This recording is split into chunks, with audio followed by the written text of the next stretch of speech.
গোপালী ঠাকুরের চরণে কোটি কোটি প্রণাম। পরমারাধ্যা জগৎ জননী শ্রী শ্রী বড়মার চরণে কোটি কোটি প্রণাম। পরম পূজ্যপাদ শ্রী শ্রী বরদার চরণে কোটি কোটি প্রণাম। ঠাকুর বাড়ির প্রতি প্রত্যেকের শ্রী চরণে কোটি কোটি প্রণাম। আচার্য দেবীর চরণে প্রণাম। এখানে সকলকে জয় গুরু। দাদা আমাকে ঠাকুরের কথা কিছু বলতে বলছেন। আমি এখানে আসি কিছু বলার জন্য নয়, কিছু নিয়ে যাওয়ার জন্য।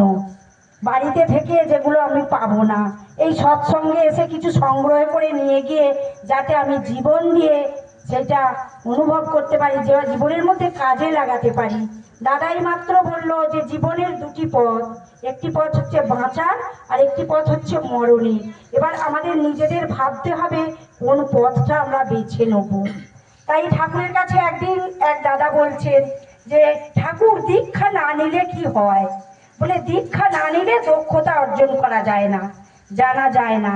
যেমন নদী পার হতে হলে নৌকার দরকার হয়, শিশুকে লালন পালন করতে হলে মায়ের দরকার হয়, আর মানুষকে জীবন পথে বাঁচা এবং বাড়ার জন্য গুরুর দরকার হয়। তাই আমাদের গুরু নেওয়া অবশ্যই কর্তব্য, এবং গুরু শুধু নিলেই হবে না, যজন যাজন ইষ্টভীতির মাধ্যমে সেটা ফুটিয়ে তুলতে হবে। আর ঠাকুরকে যে যত ভালোবাসবে সে শত ভালো থাকবে।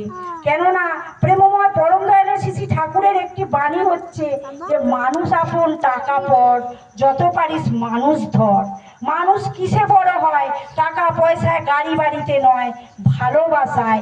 এই যদি ভালোবাসা থাকে তাহলে আমরা জীবনে ভালো থাকতে পারবো।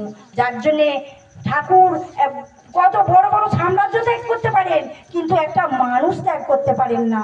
ঠাকুরের যখন দেশবন্ধু চিত্তরঞ্জন দা ঠাকুরের দীক্ষা নিয়েছিলেন, স্বামী বিবেকানন্দ ঠাকুরের দীক্ষা নিয়েছিলেন, ঠাকুরের প্রতিও অনেক শত্রু ছিল। ঠাকুরের কাছে চিত্তরঞ্জন দাকে, সুভাষচন্দ্র দাকে আসতে দিতেন না। তাই শত্রুপক্ষ থেকে একদিন ঠাকুরের কাছে এসে এক দাদা বললেন, ঠাকুর আমাকে রক্ষা করো, আমার বাড়িটা নিলাম হয়ে যাবে। তখন সেই ঠাকুর তো আর শত্রু বোঝে না, ঠাকুর বোঝে না হিন্দু মুসলিম খ্রিস্টান ধর্ম, ঠাকুর চান মানুষ। তাই সেই শত্রুকে বাঁচানোর জন্য বলল, ওরে তোরা আয়, কিছু টাকা দে, ওর বাড়িটা নিলাম হয়ে যাবে।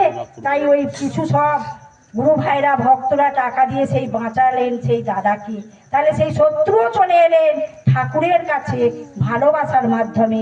যাই বা হোক, সকলে দীক্ষা নেবেন, দিয়েছে ঠাকুরের ঠিক মতো আচার ব্যবহার চলন বলন ঠিক করবেন, যেন লোকে বুঝতে পারে যে আমরা ঠাকুরের মানুষ। বন্দে পুরুষোত্তম।